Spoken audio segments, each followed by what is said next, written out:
우리 하나님 말씀 신약성경 요한복음 1장 19절부터 34절까지 말씀입니다. 요한복음 1장 19절부터 34절까지 말씀입니다. 제가 봉독하도록 하겠습니다. 유대인들이 예루살렘에서 제사장들과 레위인들을 요한에게 보내어 네가 누구냐 물을 때에 요한의 증언이 이러하니라. 요한이 드러내어 말하고 숨기지 아니하니 드러내어 하는 말이 나는 그리스도가 아니라 한데 또 묻되 그러면 누구냐 네가 엘리야냐 이르되 나는 아니라 또 묻되 네가 그 선지자냐 대답하되 아니라 또 말하되 누구냐 우리를 보낸 이들에게 대답하게 하라. 너는 네게 대하여 무엇이라 하느냐 이르되 나는 선지자 이사야의 말과 같이 주의 길을 곧게 하라고 광야에서 외치는 자의 소리로다 하니라. 그들은 바리새인들이 보낸 자라. 또 물어 이르되 네가 만일 그리스도도 아니요 엘리야도 아니요 그 선지자도 아닐진데 어찌하여 세례를 베푸느냐. 요한이 대답하되 나는 물로 세례를 베풀거니와 너희 가운데 너희가 알지 못하는 한 사람이 섰으니 곧 내 뒤에 오시는 그이라. 나는 그의 신발끈을 풀기도 감당하지 못하겠노라 하더라. 이 일은 요한이 세례 베풀던 곳 요단강 건너편 베다니에서 일어난 일이니라. 이튿날 요한이 예수께서 자기에게 나아오심을 보고 이르되 보라 세상 죄를 지고 가는 하나님의 어린 양이로다. 내가 전에 말하기를 내 뒤에 오는 사람이 있는데 나보다 앞선 것은 그가 나보다 먼저 계심이라 한 것이 이 사람을 가리킴이라. 나도 그를 알지 못하였으나 내가 와서 물로 세례를 베푸는 것은 그를 이스라엘에 나타내려 함이라 하니라. 요한이 또 증언하여 이르되 내가 보매 성령이 비둘기같이 하늘로부터 내려와서 그의 위에 머물렀더라.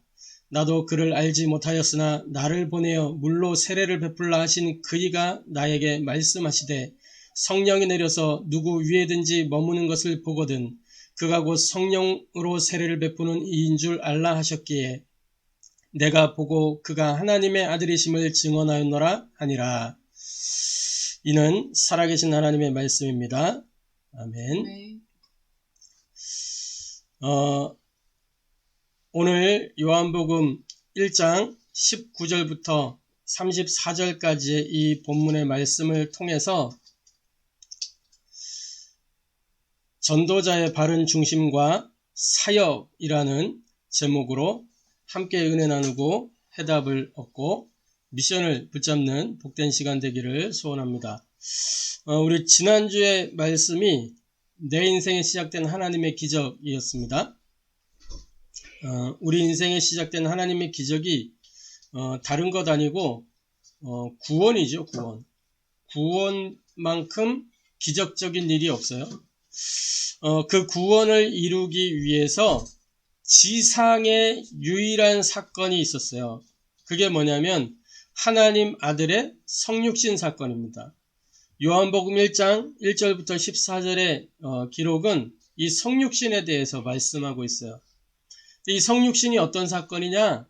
창세기 3장 15절 여자의 후손 메시아가 와서 사탄의 대가리를 박살내고 참된 승리를 이루겠다라고 말씀하신 그 말씀이 성취되는 사건이에요. 이사야 7장 14절에 이 처녀가 잉태하여 아들을 낳으리니 그 이름을 임마누엘이라 하리라. 이 하나님의 언약이 성취되는 사건이 이 성육신 사건입니다. 그러면서 로마서 8장 19절부터 28절 사이에 보면 모든 피조세계가 고대하던 사건이 뭐냐? 이 성육신의 사건이란 말이에요. 하나님의 아들이 이 땅에 오시는 것을 모든 피조세계가 고대하던 사건이었습니다. 성경에 보면 로마서에 보면 이렇게 기록을 하고 있어요. 로마서 8장 19절부터 28절 사이에 뭐라고 기록하고 있냐?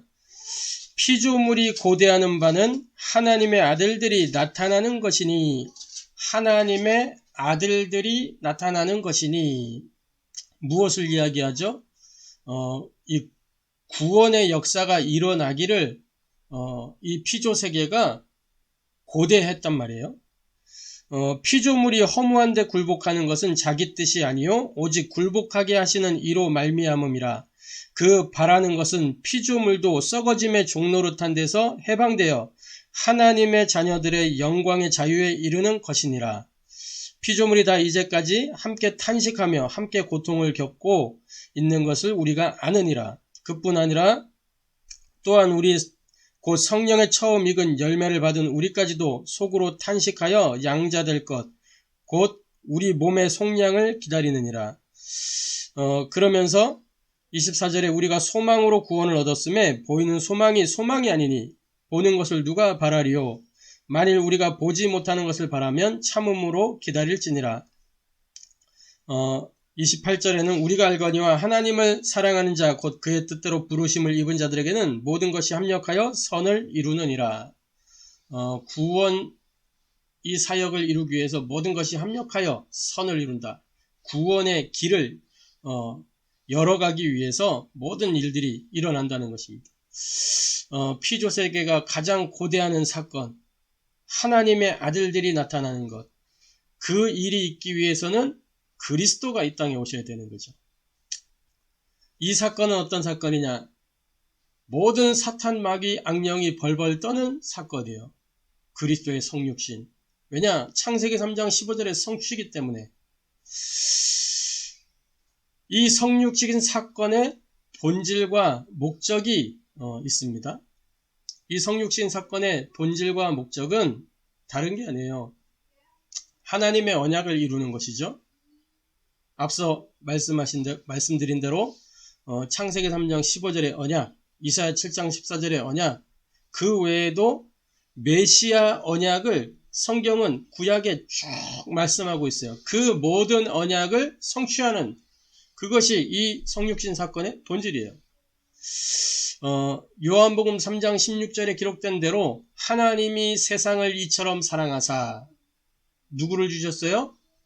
독생자를 주셨으니 이는 그를 믿는 자마다 멸망하지 않고 어떻게 된다고요?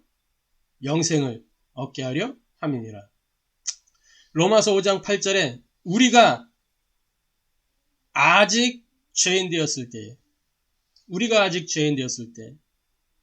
그때에 하나님이 하나밖에 없는 아들, 유일한 아들, 그 독생자를 통해서 십자가에 못 박혀 피 흘려 죽게 하심으로 우리를 향한 자기의 사랑을 확증하셨다라고 말씀하고 있어요. 즉, 이 성육신 사건의 본질은 하나님의 은혜요, 하나님의 사랑입니다. 그 목적이 무엇이냐?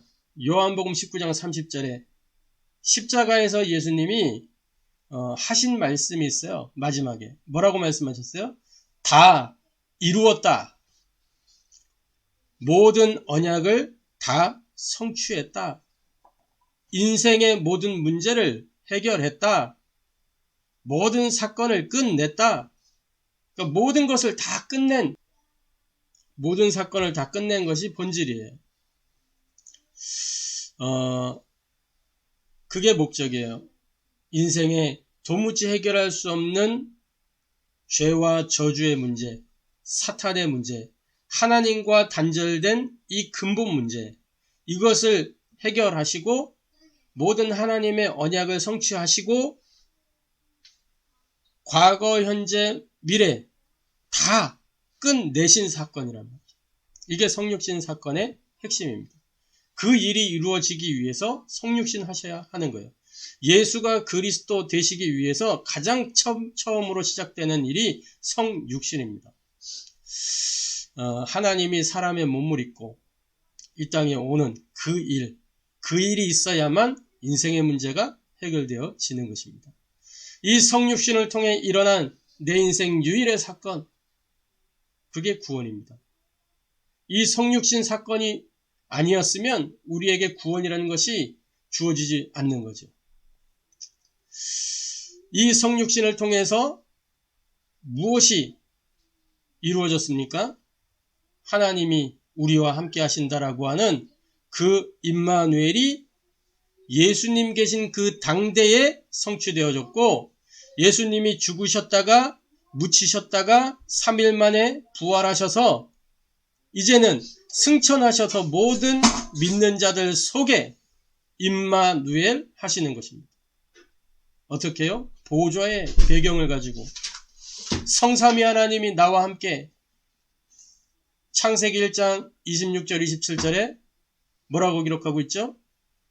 우리가 우리의 형상을 따라 우리의 모양대로 사람을 만들자 하시고, 성삼위 하나님의 형상, 하나님의 모양대로 사람을 만드셔서 그 코에 창세기 2장 7절에 생기를 불어넣어 생명이 된 것입니다.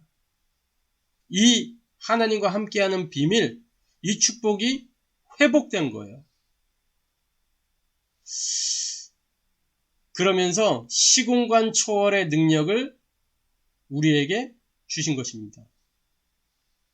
우리는 시공간 초월할 수 있는 힘이 없어요. 그런데 뭐예요? 내 안에 시공간 초월하여 역사하시는 그 분이 함께 하시는 거예요.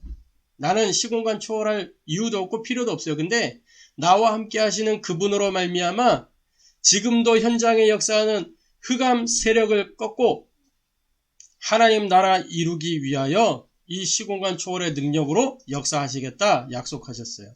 그게 구원의 축복입니다. 그러면서 237 빛의 역사로 우리가 가지 못하는 그 현장에 이 복음의 빛이 우리를 통하여 밝히 비추어지는 것입니다. 이게 구원의 축복이에요. 나로부터 시작되어 나의 모든 만남, 내가 살고 있는 가정, 나의 업의 현장, 지역 현장, 여기에 이 복음의 빛이 비춰질 때에 모든 관계된 만남 속에 이것이 전달되고 확산되면서 237로 연결되어지는 거죠. 이 축복이 구원의 축복입니다. 이게 우리 인생이 시작된 하나님의 기적이에요. 이 기적을 우리가 이제 관계된 모든 현장으로 전달하자라고 우리가 지난주에 말씀을 받았습니다. 그런데 문제는 뭐냐? 현장에 복음 아닌 것, 전도 아닌 것이 복음처럼, 전도인 것처럼 그렇게 행세를 하기 때문에 현장이 더 혼란스러워요. 복음도 아닌 것이 복음인 것처럼, 전도 아닌 것이 전도인 것처럼 그렇게 오해되어져 있단 말이죠. 그래서 성도들은 방황하고 사명자들이 길을 잃어버리고 틀린 집중을 하고 있는 사이에 현장은 흑암에 탁 잡혀버린 것입니다. 저와 여러분이 세례 요한을 보면서 정말 바른 중심과 사역을 배워야 될 것입니다.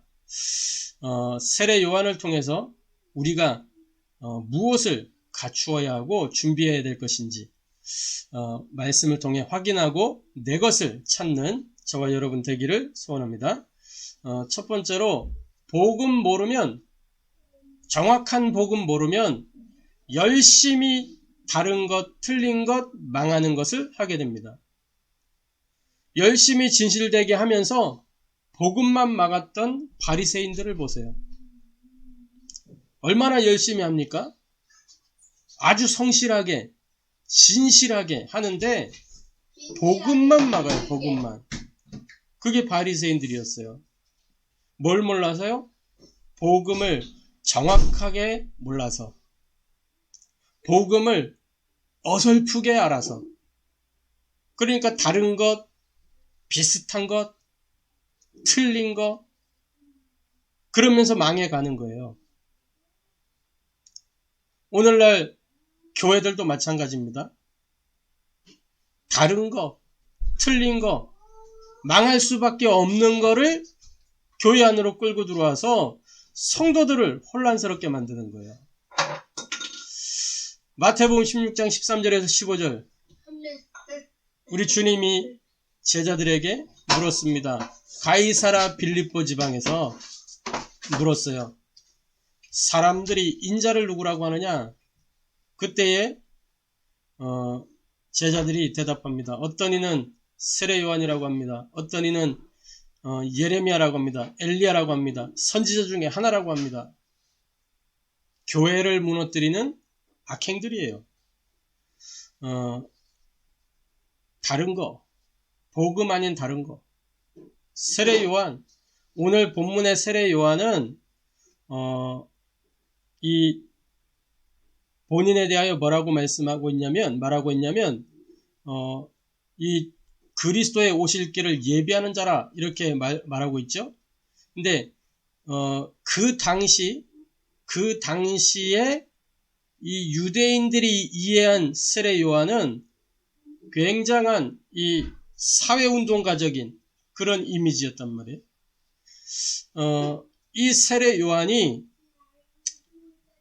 바른말, 곧은말, 막 직언을 하고 왕 앞에서도 이렇게 하니까 막 이 군중들이 시원한 거죠, 속이. 자기들이 못하는 말을 대신해 주니까. 그러면서 세례 요한에게 붙어서 이렇게 다니는 사람들 많이 있었단 말이에요. 따라다니는 사람들이. 그러면 선지자라고 합니다. 경건, 어떤 이런 복음 아닌 것들, 이런 것들이 교회를 무너뜨리는 것이란 말이죠. 틀린 거, 하나님은 신비하신 분입니다. 그죠? 그런데 이것이 신비주의가 되면 그땐 다른 이야기잖아요. 엘리야라고 합니다. 그것이 마치 구원의 기준이고 길이 되는 것처럼 신비운동, 은사운동, 방언받아야 구원받는 것이다. 이렇게 가르치면 그것은 틀린 거죠. 저는 방언 단 한 번도 해본 적이 없어요. 그럼 저는 지옥 가야 돼요. 그 기준으로 하면. 그런데 제게는 분명한 확신이 있어요. 요한에서 5장 11절부터 13절에 또 증거는 이것이니 하나님이 우리에게 영생을 주신 것과 이 생명이 그의 아들 안에 있는 그것이니라. 아들이 있는 자에게는 생명이 있고 아무리 방언을 유창하게 해도 뭐 이런저런 개구리 방언, 로버트 방언 막 별 희한한 소리들을 해도 아들이 없으면 하나님의 아들이 없으면 그게 구원 못 받은 거예요. 쓸데없는 헛소리 떠들다가 지옥 간다니까요. 그리고 끝내 망하는 운동, 구제운동, 박애주의, 이 예레미야라고 하는 이 사상, 복음인 것처럼 사람들에게 다가가서 다른 것 각인시키고 뿌리내리게 만들고 그걸 체질되게 만들어서 그 인생 무너뜨리는 그게 구제운동이고 박애주의예요. 그러면서 복음만 붙잡지 못하도록 만드는 게 이런 것들입니다. 그래서 우리 주님이 다시 묻잖아요. 제자들에게. 그러면 너희는 나를 누구라고 하느냐? 우리 주님이 원하는 것은 주는 그리스도시요 살아계신 하나님의 아들이십니다. 이 고백을 원했던 거죠. 베드로가 이 고백했을 때에 모든 복을 다 쏟아 부으셨잖아요. 너는 베드로라. 이 반석 위에 내가 내 교회를 세우리니 음부의 권세가 너를 이기지 못할 것이고 천국 열쇠를 내게 주리니 그러면서 모든 복을 다 주셨어요. 세례 요한 가지고는 선지자 가지고는 음부의 권세를 이길 수가 없어요. 지옥 배경을 이길 수가 없어요. 엘리야 가지고는 아무리 능력이 뛰어나도 죄 문제 해결할 수가 없어요. 예레미야 가지고 하나님 만날 수가 없어요. 뿐만 아니라 이 복음을 모르면 어떻게 돼요? 결국 이렇게 다른 것, 틀린 것, 망하는 것, 그거 열심히 하다가 일 중심으로, 열심 중심으로, 열매 중심으로 사람 앞에서 사람 중심의 종교인들을 만들게 되는 것입니다. 결국 이 생명 없는 그런 종교가 되는 것이죠. 어마어마한 복음을 가지고도 이렇게 무너지는 교회가 되는 것입니다. 오늘날 교회들이 그런 증거들을 계속해서 보여주고 있잖아요.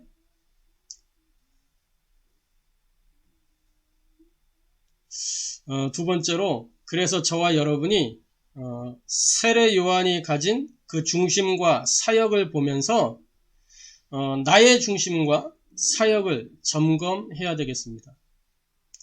요한복음 1장 20절에 세례 요한은 이렇게 말하고 있습니다. 바리새인들이 묻잖아요. 그때에 유대인들이 예루살렘에서 제사장들과 레위인들을 요한에게 보내요. 네가 누구냐 물을 때에 요한이 증언이 이러하니라. 20절에 요한이 드러내어 말하고 숨기지 아니하니 드러내어 하는 말이 나는 그리스도가 아니라 한데, 드러내어 말했다. 이게 중요한 거예요. 드러내어 말했다. 숨기지 아니했다. 우리는 뭔가 응답이 오고 역사가 일어나고 하면 내가 뭔가를 한 것처럼 그렇게 생각해요. 그래서 막 내가 이렇게 하는 거죠. 그런데 나는 그리스도가 아니다 라고 이야기하면서 그리스도에 관하여 계속해서 증언하는 것을 볼 수 있습니다. 요한복음 1장 23절에 이 세례 요한의 사역은 어떤 사역이었냐? 이르되 나는 선지자 이사야의 말과 같이 주의 길을 곧게 하라고 광야에서 외치는 자의 소리로라 하니라. 말씀이 성취되는 방향으로, 말씀이 실현되는 방향으로 사역했어요.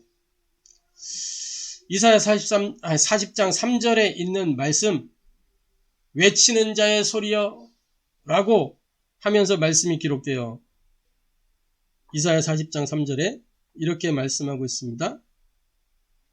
외치는 자의 소리여 이르되 너희는 광야에서 여호와의 길을 예비하라. 사막에서 우리 하나님의 대로를 평탄하게 하라 하면서 이 외치는 자의 소리가 무엇을 해야 될 것인지 쭉 이야기하는 것을 볼 수 있습니다. 그러니까 자기의 그 사명을 분명하게 알고 말씀이 실현되는 방향으로 사역을 했어요. 내 중심으로 사역을 한 게 아니고 말씀이 실현되는 방향으로, 말씀이 성취되는 방향으로 그렇게 사역을 했어요.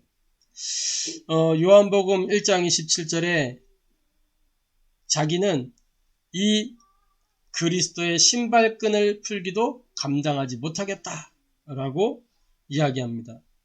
즉 내가 누군지를 분명하게 알고 있었던 거예요.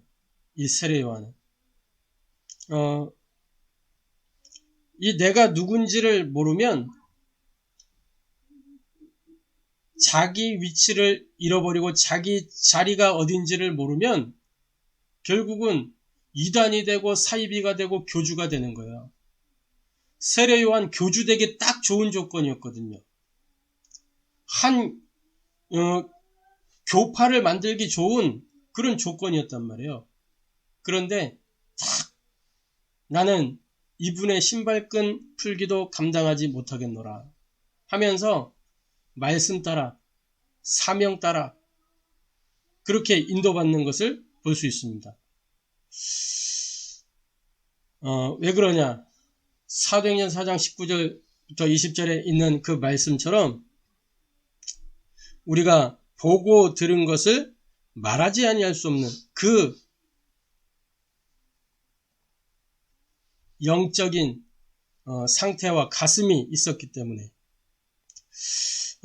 베드로와 요한이 옥에 갇혔을 때 이렇게 한 말이 이 종교 재판 법정 앞에서 이렇게 한 말이죠. 베드로와 요한이 대답하여 이르되 하나님 앞에서 너희의 말을 듣는 것이 하나님의 말씀을 듣는 것보다 옳은가 판단하라. 우리는 보고 들은 것을 말하지 아니할 수 없다 하니. 그러니까 이 세례 요한이 나에게 말씀하신 이가 이렇게 말씀하셨다 하면서 계속 증언하잖아요. 본문 속에 보면. 그러니까 보고 들은 것을 말하지 아니할 수 없어서 외치는 거예요. 저와 여러분이 이런 증인으로, 전도자로, 제자로 인도받게 되기를 소원합니다. 세 번째로 세례 요한이 증언한 내용이 있어요. 세례 요한이 무엇을 증언했냐? 예수만 그리스도다라고 증언했어요. 이 요한복음은 마태복음은 족보를 언급하면서 유대인들에게 왕으로 오신 그리스도가 바로 이 예수다, 나사렛 예수다라고 하는 메시지예요. 또 누가복음은 인자의 복음이죠. 마가복음은 이 우리의 모든 이 죄와 허물과 또 사망의 권세, 이 문제를 해결하는 그분이 바로 그분이다, 그리스도다, 이런 메시지를 담고 있죠. 그것을 종합해서 요한복음에서는 이 예수가 곧 하나님이시다, 그리스도다 라고 말씀하고 있습니다.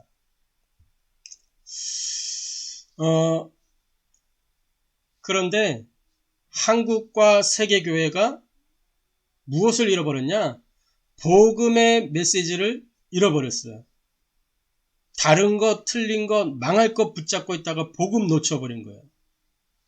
복음의 메시지를 상실했어요.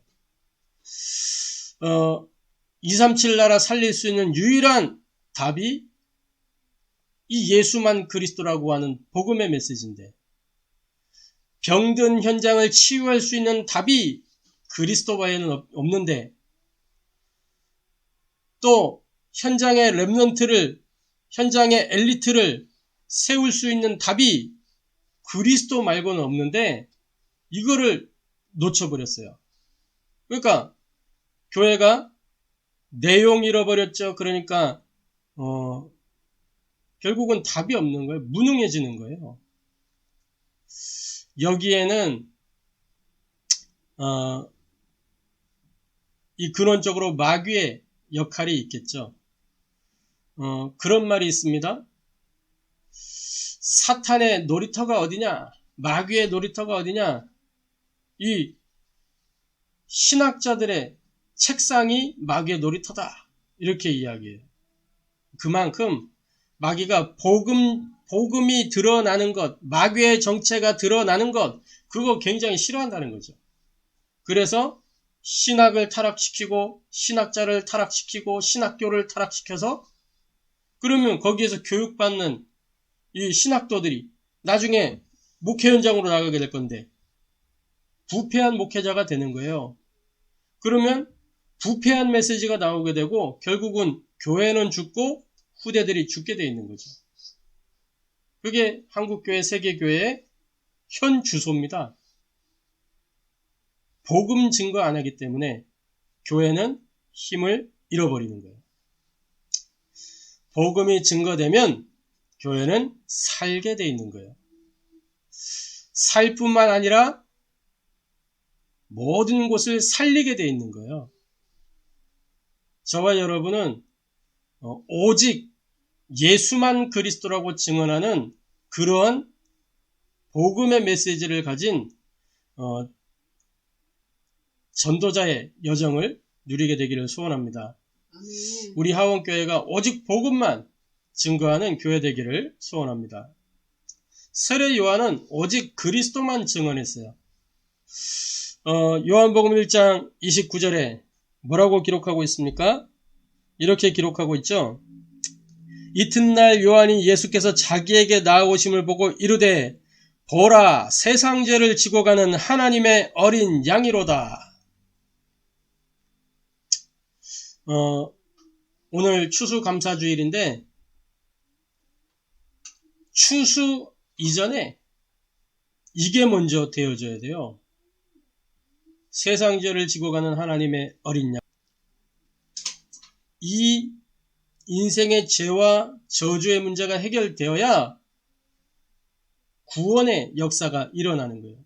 추수는 영혼의 추수를 얘기하는 거잖아요. 그러면 실제로 우리가 농사에서 추수하려면 뭐가 먼저 되어져야 되죠? 가장 먼저 씨를 뿌려야 되는 거죠. 그죠? 그래서 거둘 때에 알곡과 가라지를 구별해서 거두고 가라지는 불태우고 알곡만 챙기는 겁니다. 그러니까 가장 중요한 거는 이 근본이 먼저 해결돼야 되는 거예요. 세상 죄를 지고 가는 하나님의 어린 양이로다. 이것은 구약 전체를 관통하는 메시지예요.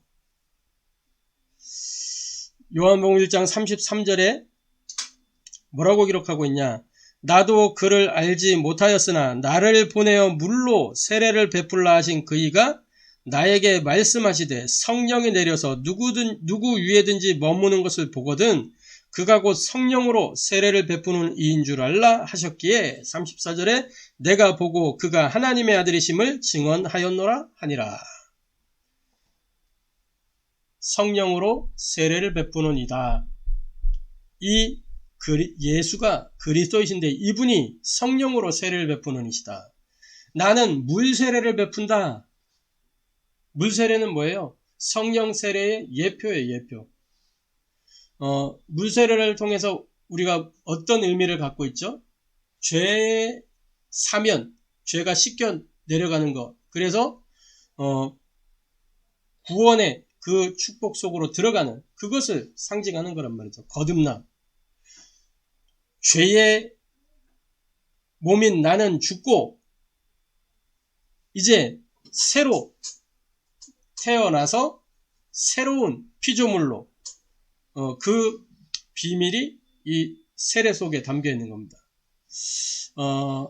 침례교회에서는 침례라고 하죠.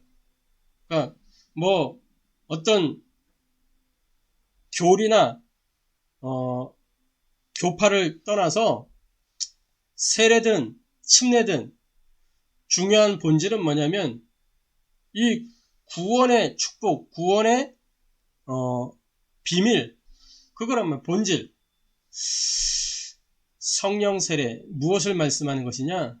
성령으로 내주하시고 인도하시고 역사하시는 그 비밀, 그 일을 이루시는 분이 그리스도다라는 거예요. 요한복음 1장 32절에 성령이 그리스도 위에 머물렀다 그랬어요. 하나님의 모든 관심이 집중되는 현장이 어디냐? 그리스도가 증거되어지는 그 현장에 하나님의 모든 관심이 집중되어지는 것입니다. 저와 여러분이 이 비밀과 축복을 누리게 되기를 소원합니다. 결론적으로 지상 최고의 복이 무엇이냐? 지상 최고의 은혜가 무엇이냐? 저와 여러분이 복음과 전도를 아는 것입니다. 안다는 것은 이 어마어마한 이야기입니다. 안다는 게 뭐예요? understand. 이해했다는 거예요. 이해. understand. understand 뭐예요? 머리끝부터 발끝까지 다 아는 거예요. 그게 진짜 아는 거잖아요. 문재인 대통령, 저는 그분을 모릅니다. 아는데 몰라요. 그분하고 밥을 먹어본 적도 없고, 그분하고 전화통화를 사적으로 해본 적도 없고, 그분의 취미생활이 뭔지 저는 몰라요. 웹 검색하면 기본 정보는 알 수 있어요. 근데 그게 그분의 모든 것이 아니죠. 안다는 것은 이 모든 것을 다 아는 것입니다. 이해한 거예요. 복음이 이해되면 전도가 되어지죠. 전도를 이해하면 복음 누리게 됩니다. 복음과 전도는 같은 거예요. 요한복음 1장 19절, 32절, 34절에 계속 나오는 말이 뭐냐면 19절에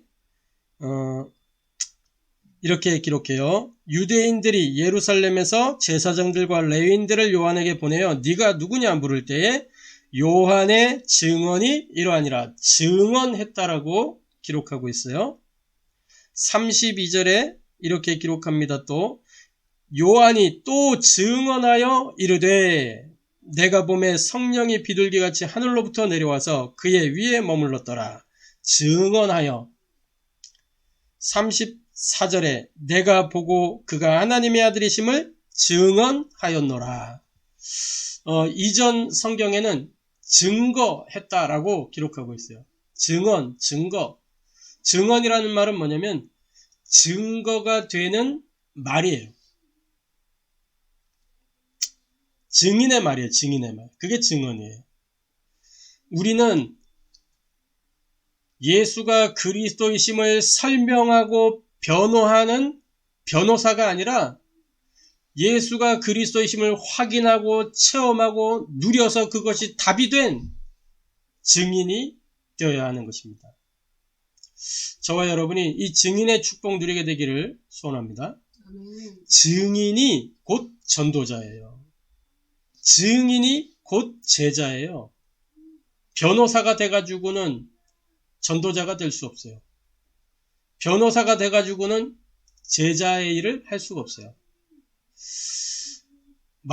말쟁이, 글쟁이가 아니라 확실한 능력과 성령과 큰 확신으로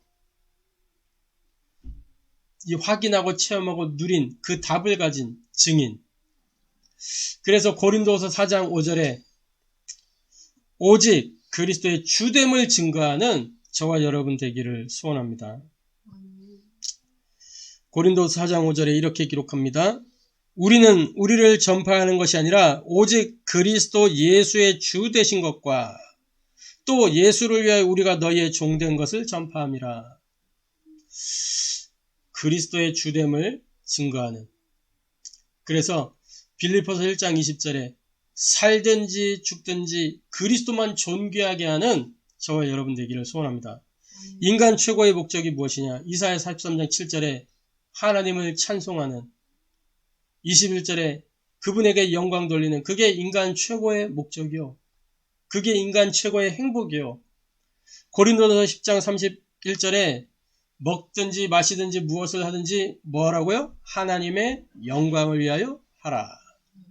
이게 전도자의 바른 중심과 사역의 핵심입니다. 저와 여러분이 이 축복을 누리는 증인 전도자 제자 되기를 소원합니다. 기도하겠습니다. 하나님께 감사를 드립니다. 전도자의 바른 중심과 사역을 우리가 요한을 통해서, 세례 요한을 통해서 확인합니다. 세례 요한이 가지고 있던 그 바른 중심과 사역을 우리가 배워서 우리의 중심이, 우리의 사역이 하나님이 원하시는 증인의 중심, 증인의 사역이 되게 하시며, 전도자의 중심, 전도자의 사역이 되게 하시고, 제자의 중심, 제자의 사역이 되어지도록 역사하여 주옵소서. 세례 요한은 단 한 번도 나를 주장하지 않고, 나의 것을 주장하지 않고, 나의 현장을 고집하지 않고 예수만 그리스도라고 증언했습니다. 하나님, 우리가 오직 복음만 증언할 수 있는 그 증인의 여정 걸어갈 수 있도록 역사하여 주옵소서. 지금도 우리와 함께 계시는 주 예수 그리스도의 이름으로 기도하옵나이다.